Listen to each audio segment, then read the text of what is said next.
자, 우리가 붙잡을 언약의 말씀의 제목은 죽음, 장례, 내세, 제사라는 제목입니다. 대한민국의 로마 종교인 천주교 신도 숫자가 약 600만 정도라고 이렇게 추산을 합니다. 이 신도 수가 기형적으로 대한민국에서만 굉장히 많이 늘어났거든요. 이유가 뭐냐면 천주교 교황이 조상 제사를 지내도 된다라고 결정을 해서 그래요. 천주교는 대빵이 교황이기 때문에 교황 말에 일사불란하게 움직이거든요. 1935년에 교황 비오 11세라는 분이 공자, 맹자할 때 공자 아시죠?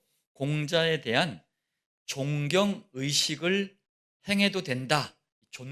공자에 대한 존경 의식이 뭐냐면 제사예요, 제사. 그리고 일본의 신사참배, 그것도 제사거든요. 이거 해도 된다, 이렇게 허락을 한 거예요. 1939년에는 시체, 사람이 죽은 시신, 혹은 죽은 사람의 얼굴, 그리고 이름이 기록된 패, 왜 제사상 앞에다 이렇게 패 같은 거 놓잖아요. 여기에도 존경 의식을 행할 수 있도록 허락을 했습니다.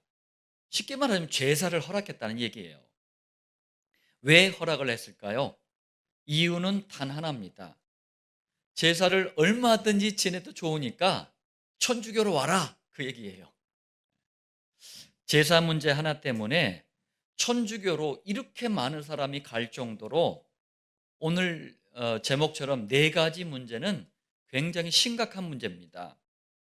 자, 본론 첫 번째인데요.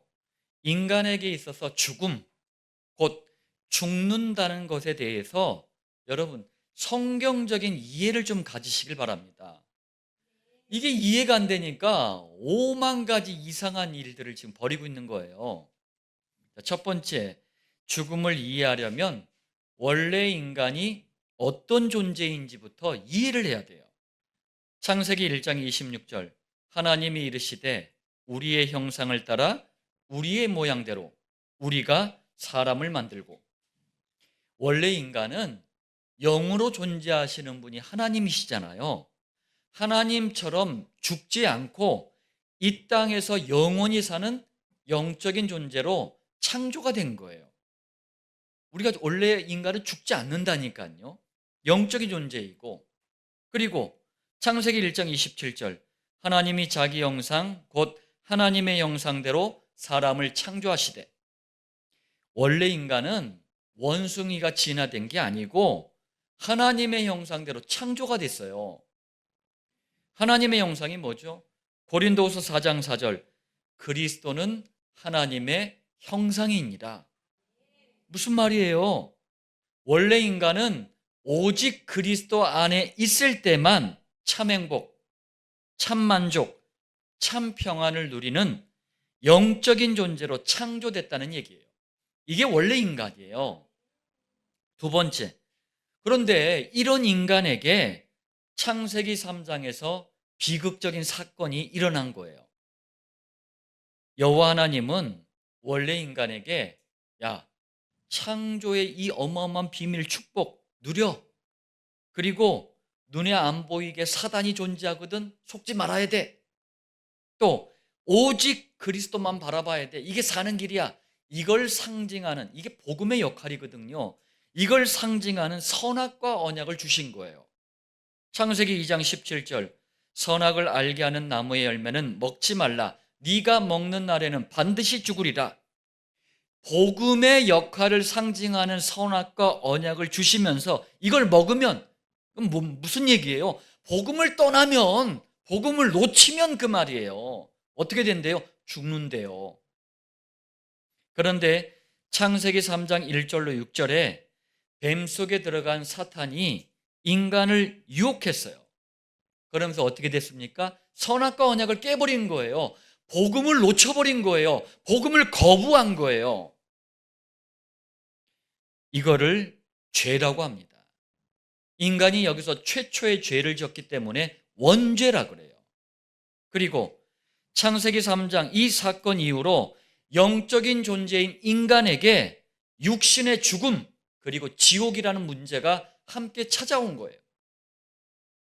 그런데 이것도 정말 감사한 겁니다. 아니, 죽음과 지옥이 감사합니까? 왜 감사합니까? 만약에 원죄 사단 지옥에 잡힌 존재인 인간이 이 땅에서 죽지 않고 영원히 산다라고 한번 생각을 해보세요. 영원히 고통과 어려움을 계속 당해야 되는 거예요. 그래서 하나님께서는 인간에게 이 땅에서 사는 동안 그리스도 만나서 빨리 구원받아라. 그리고 죽어라. 그리고 더러워진 이 육신은, 창세기 3장에 더러워진 이 육신은 벗어버리고 영원한 천국으로 가라. 그럼에도 불구하고 이것을 거부한 인간은 마귀를 가두는 감옥이 원래 지옥이었습니다. 여기 함께 가는 거예요. 자, 정리하면 죽음은요, 분명히 하나님이 주신 게 아니에요. 하나님이 원하신 것도 아닙니다. 사탄에게 유혹당한 인간이 벌인 창세기 3장 문제 때문에 찾아온 비극일 뿐입니다. 그러나 이 창세기 3장 사건, 원죄 사단 지옥이라는 이 문제를 누가 해결하셨어요? 그리스도가 해결하셨어요. 그래서 그리스도 안에 있으면, 다시 말하면 구원받은 성도가 되면 죽음은요, 영원한 생명의 시작입니다. 죽음은 영원한 행복의 출발이에요. 제가 목사이다 보니까 장례 때 가가지고 많은 걸 보게 됩니다. 불신자 교인들이 장례를 치르는 모습, 구원받은 성도가 장례를 치르는 모습 보잖아요. 천국과 지옥을 보는 것 같아요. 불신자들 교인들은 너무 슬퍼. 너무 슬퍼요. 왜? 진짜 슬퍼야 돼. 영원한 지옥 가잖아요. 성도의 죽음은요, 너무 행복해. 왜? 영원한 천국 가잖아요. 제가요, 돌아가실 때, 소천할 때 손잡고 기도하면서 천국 가신 분들 여러 명 있었어요. 얼마나 마음속에 이게 슬픔이 아니라 기쁨과 감사가 일어난지 몰라요. 자, 본론 두 번째입니다. 구원받은 성도는 장례에 대해서도 성경적인 기준을 확실하게 해야 됩니다. 성경적인 기준을 가져야 돼요. 첫 번째, 먼저 세 가지 질문을 하겠습니다. 첫 번째, 추모 예배. 죽은 사람을 그리워하고 생각하는 예배를 추모 예배라 그래요. 추도 예배. 죽은 사람을 생각하면서 슬퍼하고 막 드리는 예배. 여러분, 이거 드리는 거 맞아요? 사람들에게 제가 한번 질문을 해봤어요. 특히 교인들에게 질문을 해봤습니다. 제사 지내는 것이 맞습니까? 교인들한테 딱 질문을 하니까 제사에 대해서 알든 모르든요, 교인들은 부정적인 반응을 보이더라고요. 그런데 죽은 목사나 교인들을 위해서 추모 예배, 추도 예배 이거 지내는 게 맞습니까? 이렇게 질문하면 거의 대부분 드려도 된다, 이런 반응을 해요. 실제로 많은 목사들, 교인들이 추도 예배, 추모 예배 하잖아요. 저희 교단에서도 추석이나 설 때 되면은 추모 예배 순서제 해가지고 이런 거 막 나눠주기도 하고 그래요.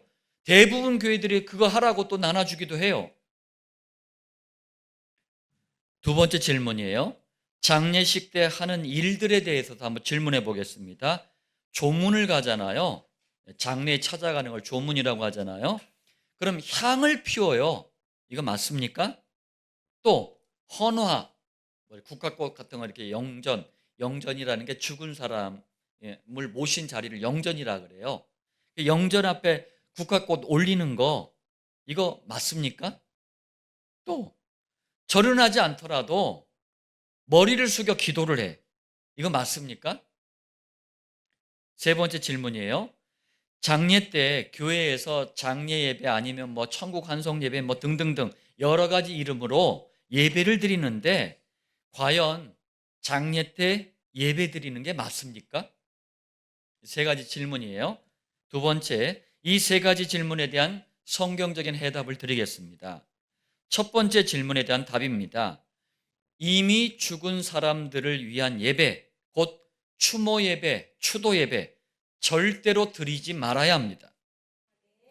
신명기 32장 17절 그들은 하나님께 제사하지 아니하고 귀신들에게 하였으니 제사 곧 예배는 살아계신 하나님께만 드리는 거예요.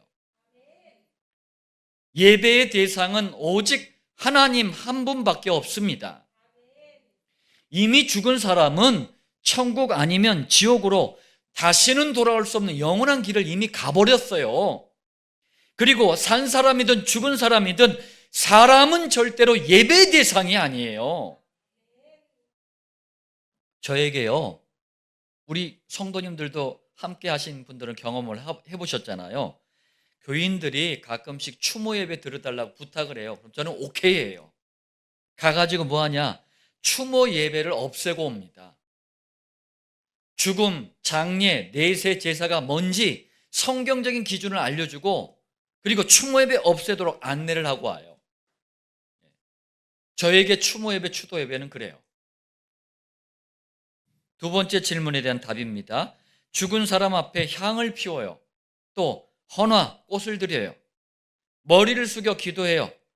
이런 경배 행위도 하지 말아야 합니다.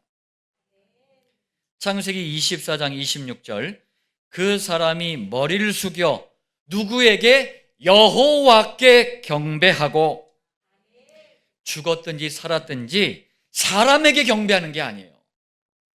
오직 여호와께만 경배하는 거예요. 영적인 존재인 인간은 모든 예배 행위를 오직 살아계신 하나님께만 드려야 합니다. 이걸 적당하게 타협을 하고 철저하지 못하니까 자꾸 우상 숭배인 제사 아니면은 다른 일들이 자꾸 일어나는 거예요. 세 번째 질문에 대한 답입니다. 죽은 자를 위한 예배, 곧 장례 예배도 드리지 말아야 합니다. 대한민국 교회가 첫 단추를 잘못 끼워버렸어요. 무슨 말이냐?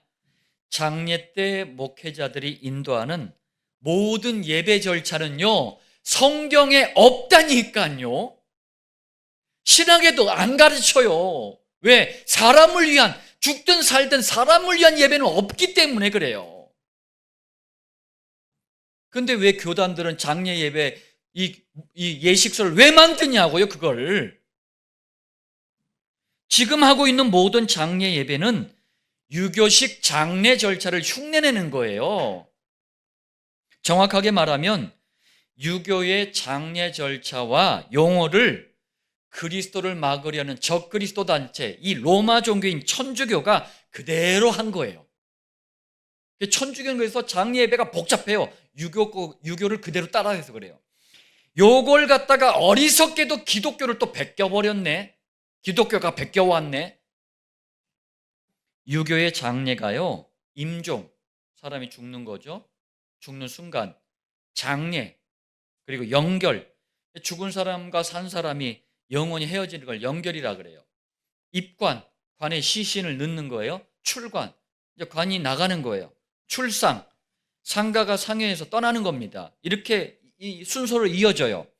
이걸 천주교와 기독교가 고별 예배, 하관 예배, 발인 예배, 출산과 같은 말이 발인이에요. 그리고 환송 예배, 위로 예배, 등등등 이름만 바꿔가지고 그대로 따라하는 거예요. 이 사실을 모르는 대부분의 목회자들, 교인들은 자신도 모르는 사이에 유교식 우상숭배를 따라하고 있는 거예요. 그게 21세기 안디옥 교회는요, 장례 상황이 있거나 장례 예배를 부탁받잖아요. 그럼 전부 전도의 기회로 만듭니다. 죽은 자를 위한 예배가 아니에요. 제가 그래서 우리 성도님들, 우리 전에 한번 박금단 성도님 그 예배 드릴 때도 보셨잖아요. 제가 어떤 메시지를 하는지. 싹 다 예수님을 영접할 전도의 기회로 만든다니까요. 유가족들이 복음을 듣고 예수님을 영접하는 전도의 장, 이게 제가 가는 이유예요. 이거 외에 그 이상도 그 이하도 다른 이유는 없어요. 전도의 기회로 활용하는 거예요. 세 번째, 그렇다면 성경이 말씀하는 장례는 어떻습니까? 성경에서의 장례는 아주 간단해요. 뭐냐면요, 죽은 시신을 관에 넣기 전에 잘 닦아요. 그 다음에 수의, 이걸 입혀요. 수의라는 게 뭐냐면 시체에 입히는 옷을 수의라 그래요. 그리고 너무 냄새가 나지 않도록 향재료를 넣어요. 그리고 무덤에 관을 누여요. 흙을 그 다음에 덮습니다. 끝. 이게 장례예요. 뭐예요? 죽은 시신을 처리하는 과정 자체가 장례인 거예요. 이것만 하면 끝나는 거예요. 죽은 시신을 아무 데나 갖다 버리고 그러면 안 되잖아요. 그 시신을 처리하는 그냥 과정 자체가 장례인 거예요. 이번엔 모든 성도의 구원자 예수님조차 예수님의 장례 한번 볼까요? 원죄 사단 지옥 문제 해결하기 위해서 십자가에 처형을 당하시고 죽으셨어요. 그 다음에 어떻게 했습니까? 똑같이 했어요. 아주 간단하게 하셨다니까요. 왜 이렇게 간단합니까? 우리 육신, 이 몸은요, 이 땅에 살아있을 때만 중요한 거예요. 왜 중요해요? 육신을 가지고 이 땅에 살아있는 동안만 구원의 기회가 주어지기 때문에 중요한 거예요. 그리고 구원받은 육신을 가지고 전도자의 사명을 감당해야 되기 때문에 또 중요한 거예요. 그러나 육신, 이 몸이 죽으면 그 순간부터는요, 끝이에요. 왜? 몸 안에 갇혀있던 영이 빠져나와가지고 새로운 몸과 합해가지고 영원한 천국으로 가버립니다. 그러니까 이 육신은 죽는 그 순간부터 아무 의미가 없는 거예요. 아무 의미가 없다는 증거로 흙으로 그냥 돌아가는 거예요. 이해가셔요? 그래서 하나님이 육신을 썩게 만든 거예요. 야, 아무 의미 없는 거야. 왜 이거 가지고 붙들고 있어? 그 말이에요. 본론 세 번째입니다. 오늘 본문을 통해서 내세에 대한 성경적인 기준도 확실하게 하시길 바랍니다. 내세, 우리 죽은 후의 세계에 대해서, 천국과 지옥에 대해서 확실하게 하시길 바랍니다. 첫 번째, 누가복음 20장 27절, 부활이 없다고 주장하는 사두개인, 이렇게 표현하고 있어요. 사두개인은 그리스도를 믿지 않아요. 부활도 믿지 않아요. 그냥 그런데 종교 지도자들이야. 이런 사두개인들이 예수님께 질문합니다. 28절, 모세가 우리에게 써주기를 만일 어떤 사람의 형이 아내를 두고 자식이 없이 죽으면 그 동생이 그 아내를 취하여 형을 위하여 상속자를 세울지니라 하였나이다. 이게 모세가 기록한 신명기 25장 5절 6절에 나오는 이 후대를 이어주는 결혼법, 계대 결혼법에 대한 얘기예요. 다시 말하면 결혼한 남자가 이제 아들이 없이 죽잖아요. 그럼 대가 끊어지는 거잖아요. 그래서 바로 그 밑에 형제가 형수하고 결혼을 해가지고 아들을 낳아주는 거예요. 그래서 대를 이어주는 거예요. 자, 그러면서 29절에서 33절에 사두개인들이요, 아주 악한 사람들이에요. 있을 수도 없는 말도 안 되는 비유로 예수님께 질문하는 거예요. 7 형제가 있었는데 장남이 결혼을 했다. 근데 형수가 아들을 낳지도 않았는데 장남이 죽어버렸다. 그럼 계대결혼법을 따라 그 밑에 형제가 형수하고 결혼을 해야 되는데 둘째, 셋째, 넷째 쭉 하다가 7째까지 형수랑 결혼을 했는데 다 아들이 없이 먼저 다 죽어버렸다. 그리고 나중에 형수마저도 죽어버렸다. 그럼 부활 때에 도대체 누구의 아내가 되는 거냐? 부활도 믿지 않으면서 예수님을 공경에 빠뜨리려고 하는 질문이에요. 자, 그러자 두 번째입니다. 예수님께서 너무나 간단하고 분명하게 내세에 대해서 정리를 해주셔요. 33절, 누가복음 20장 34절입니다. 이 세상의 자녀들은 장가도 가고 시집도 가되, 맞잖아요. 이 세상의 거의 모든 남녀는 결혼을 하고 가정을 이루잖아요. 그러나 35절, 저 세상과, 저 세상이 뭐예요? 죽음 이후의 세상, 천국과 지옥을 말합니다. 및 죽은 자 가운데서 부활함을 얻기에 합당히 여김을 받은 자들은, 이게 누구죠? 구원받은 성도들, 천국에 간 성도들을 말하는 거예요. 장가가고 시집가는 일이 없으며, 지옥은 물론이고 천국 간 성도들도 이 세상에서처럼 더 이상 가정을 만들지 않아요. 왜요? 모든 성도는 오직 하나님 아버지 한 분만을 바라보는 새로운 영적 가족 관계가 만들어지기 때문에 그래요. 다시 말하면 내세, 곧 영원한 지옥이든 천국이든요, 이 세상에서처럼 더 이상 육신의 부모가 있고 자녀가 있고 이게 있지 않다라는 얘기예요. 오직 하나님 한 분을 아버지로 모시고 바라보는 새로운 영적인 가족 관계가 만들어지는 거예요. 다시 한번 얘기합니다. 천국 가면 절대로 가족도 거기서 만나는 거 아니에요. 뭐 괜히 이상한 얘기하고 천국 가지 마세요. 나중에 보자, 뭐 안 본다니까. 만약에 또 본다, 얼마나 지겨워. 그냥 100년 동안 봤으면 됐지 뭐. 천국이 아마 그럼 지옥으로 바뀔 걸 제가 늘 얘기하지만, 죽은 부모나 자녀를 다시 만나는 게 아니에요. 천국에 들어갈 수 있는 이 새로운 몸을 가지고 부활하기 때문에 서로 못 알아봐요. 그런데 이 사실을 모르니까 자꾸 추모 예배, 추도 예배, 뭐 제사를 미련을 못 버리는 거야. 본론 네 번째입니다. 대한민국의 가장 심각한 우상 숭배 중에 하나가 제사입니다. 제사에 대해서도 성경적인 이해를 반드시 가지세요. 첫 번째, 대한민국의 대표적인 명절이 추석과 설이에요.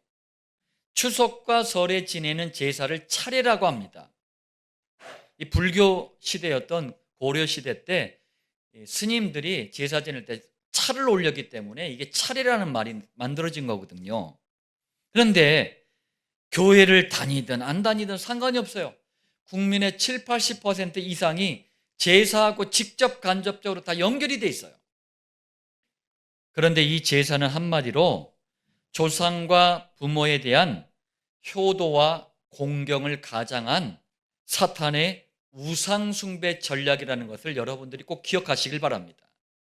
사단은 늘 그럴듯하게 역사를 해요. 그러면 제사 지내는 그 날이 뭐냐? 마귀와 그 졸개들이 죽은 부모나 조상을 가장해서 오는 거예요. 그럼 어떻게 되겠습니까? 가정, 가문, 후대까지 싹 다 망하는 일이 벌어지는 거예요. 두 번째, 그런데 불신자들은 왜 제사를 지낼까요? 유교 때문입니다. 제가 유교를 배웠잖아요. 한학을 하면서. 유교에서는 사람이 죽으면 혼, 그리고 백, 혼과 백으로 나누어진다라고 생각을 해요.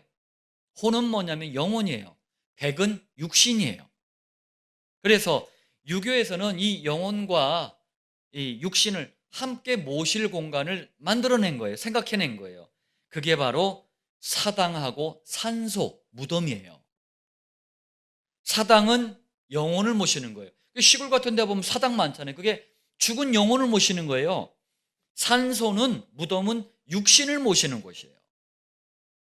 이 영혼과 육신이 1년 중에 한 번 특별한 날에 어떤 의식을 통해서 다시 혼백이 합쳐진다라고 생각을 하는 거예요. 그 특별한 날의 의식이 바로 제사인 거예요. 이게 제사예요. 산소, 이 무덤을 만든 이유를 알았으니 땅도 좁은데 다 화장하고들 가시길 바랍니다. 그리고 모든 제사는 반드시 향, 그리고 술이 있습니다. 왜 그러냐면은 향을 피우잖아요. 그럼 연기가 하늘로 올라가잖아요.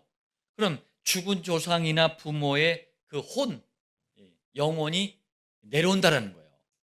그리고 술은 어디다 부어요? 땅에다 붓거든요. 왜? 죽은 부모나 조상의 육신이 술에 의해서 다시 올라온다라고 생각하는 거예요. 이때 죽은 부모가 합해져 가지고 제삿날 온다라는 거예요. 그래서 향과 술을 그래서 하는 거예요. 이게 전부 다 성경을 사단이 뺏겨놓은 거라니까. 이 성막 안에 성소 안에 향 피고 막 그랬잖아요. 이걸 다 뺏긴 거라니까. 사단이 교묘하게 비스무리하게. 그리고 부모나 조상이 이제 혼백에 합쳐져 가지고 오니 또 뭐가 필요해요? 드셔야 되잖아요. 그래서 제사상을 차리는 거예요. 세 번째입니다. 복음 가진 교회는 그럼 왜 제사를 반대할까요? 제가 얘기했어요. 기독교가 반대하는 게 아니고 복음 가진 교회는 왜 반대할까요? 반대를 안 하더라고. 반대하는 많은 이유가 있지만 두 가지 큰 이유를 말하면, 첫 번째, 제사 곧 예배, 경배의 유일한 대상은 오직 하나님 한 분뿐이시기 때문에 그렇습니다. 창세기 4장 3절 4절, 성경에서요 인류 최초로, 지구상 최초로 제사가 나와요. 근데 제사 드린 인물이 누구였어요? 가인과 아벨이었어요. 가인과 아벨이 사람에게 제사 드렸어요? 아니에요. 하나님께 제사 드렸어요. 제사는 하나님께 드리는 거예요. 그러나 사탄이 이 제사의 대상을 유일하신 하나님이 아니라 온갖 우상, 심지어는 인간이 제사의 대상이 되도록 바꿔놓은 거예요. 이것을 성경은 우상숭배라고 합니다. 우리 김미영 전사님 가정에서 지금 기도하면서 이번 설에는 가정제사를 없애려고 작은 수고를 하고 있어요. 거의 없을 수 있는 가능성이 많이 높아졌습니다. 다른 교인들은요 제사에 대해 아무 생각 없어, 그냥 대충 해. 왜 이렇게 합니까? 가장 중요한, 그런데도 우리는 왜 이걸 반대하는 거예요? 이유가 뭡니까? 우상숭배이기 때문에 그래요. 귀신 숭배라니까. 두 번째 이유가 그래요. 제사는 귀신에게 하는 거예요. 고린도전서 10장 20절, 이방인이 제사하는 것은, 불신자가 제사하는 것은 귀신에게 하는 것이요. 분명히 말합니다. 죽은 사람에게 지내는 제사의 실체는 있지도 않은 죽은 사람의, 또 죽은 조상이나 부모의 그 혼이 혼백이 그런 게 아니고 사탄과 그 졸개들인 귀신을 예배하고 경배하는 거예요. 그렇다면 한번 생각해 보세요. 제사를 자꾸 그래도 지낸다 그러면 어떻게 되겠습니까? 사탄 충만이 돼 버리는 거예요.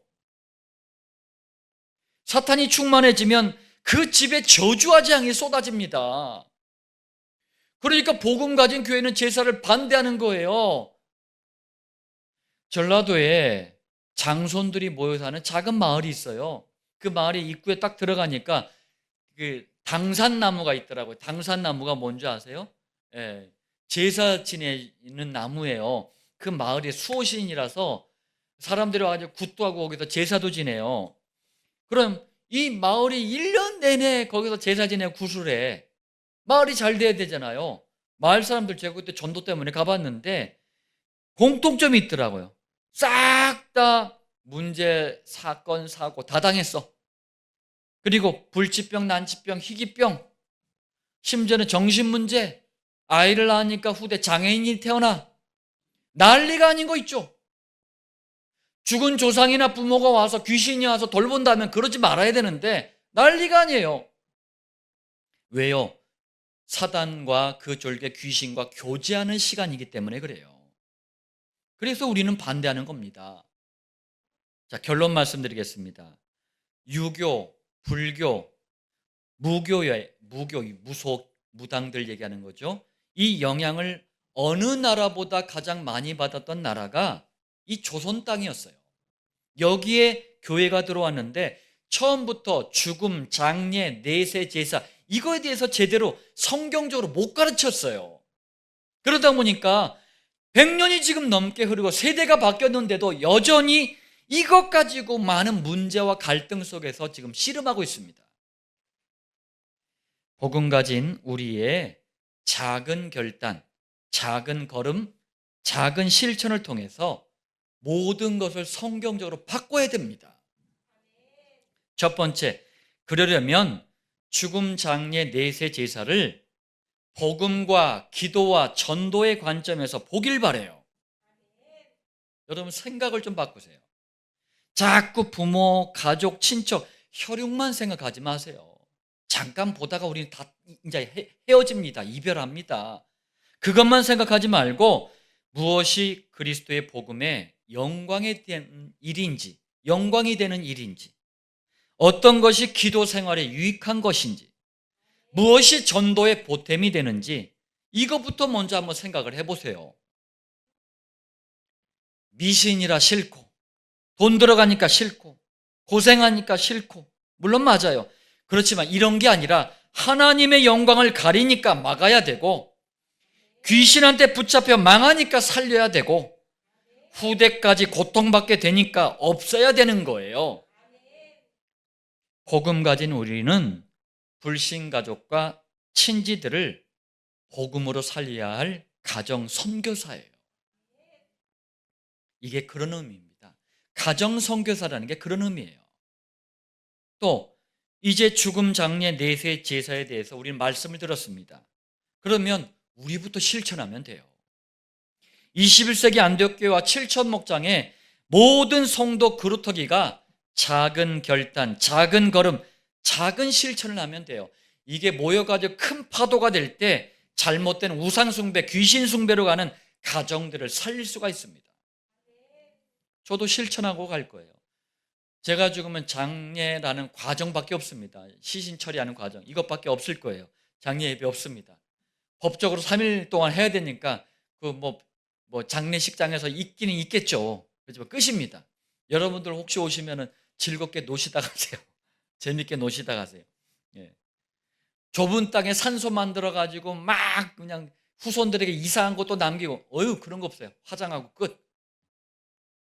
두 번째, 설 명절이 있는 이번 한 주는 전국적으로 제사가 있습니다. 어떻게 해야 될까요?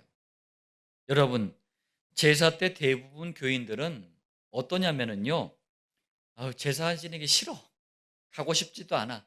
일부러 끝나고 난 다음에 슬쩍 시간 맞춰. 아니면은 그냥 가서 절은 안 하지만 심지어는 절도 많이 해. 그렇지만 열심히 제사 음식 만드는 거 도와줘. 장 보고 막 그래. 이것 이상도 이하도 아니더라고요, 교인들은. 이러면 어떤 변화도 기대할 수가 없어요. 복음 가진 우리는 여러분 어떤 자세를 가져야 될까요? 만약에 집안 분위기가 제사를 없애는 것에 대해서 완강하게 거부한다, 그러면 여러분 굳이 갈 필요가 없어요. 왜 가요? 그럼 어떻게 됩니까? 평상시에 잘하세요. 평상시에 못하는데 제사까지 안 오니까 자꾸 이게 전도가 안 되는 거예요. 평상시에 이 사람 찾아가고 인사하고 교제하고 그러면은요, 제사 때 안 오는 거 이해해 준다니까. 저희 교회 다녀서 그렇다, 이해해 준다니까. 이해가 안 되니까 자꾸 갈등이 일어나는 거예요. 또 가족이나 친지 중에 전도 대상자를 강단 노트에 기록을 하세요. 그래서 한 사람 한 사람 예수 이름으로 사탄을 결박하고 기회가 주어지면 복음을 전하길 바래요. 평상시에 잘하라는 게 그런 얘기예요. 그냥 인간적인 교제만 하라는 얘기가 아니고 이거 가지고 말하세요. 자꾸 말하니까 나중에 안 해도 된다 그러더라고. 또 싸우기 싫으니까 집안 화목, 이런 명분 앞세워서 제사에 자꾸 돈을 보내. 제사 물건을 심지어 같이 사러 가. 제사상을 차리는데 막 힘을 주고 막 더 거들어. 뭐 등등등. 어떠한 것도 하지 않도록 해야 됩니다. 생각해 보세요. 사탄과 그 졸개 귀신과 교제하고 귀신을 섬기는 일이 제사인데 왜 거기에 돈을 보태고 왜 노동력을 보탭니까? 생각을 해보세요. 상식적으로도 안 맞잖아요. 제사 지내는 가족이나 친지들이 그러면 좋아할지는 몰라요. 좋아하겠지. 돈 보태주고 노동력 보태니. 그렇지만 죽을 때까지 제사 그럼 끊지를 못해요. 자꾸 협조하는데 어떻게 제사를 끊어요? 마귀가 제사 없애는 것을 또 그냥 놔두질 않는다니까. 우리 경험했잖아요. 끝까지 물고 늘어진다니까.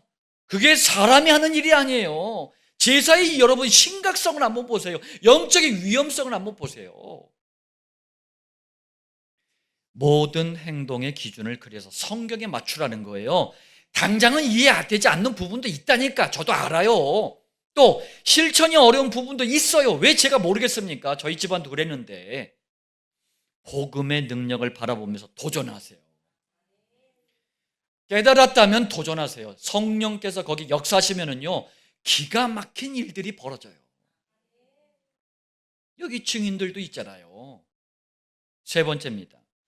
대한민국의 최고 명절인 추석과 설은 제사라는 우상숭배가 전국적으로 이루어지는, 이게 영적으로 보면은요, 가장 위험한 시기예요.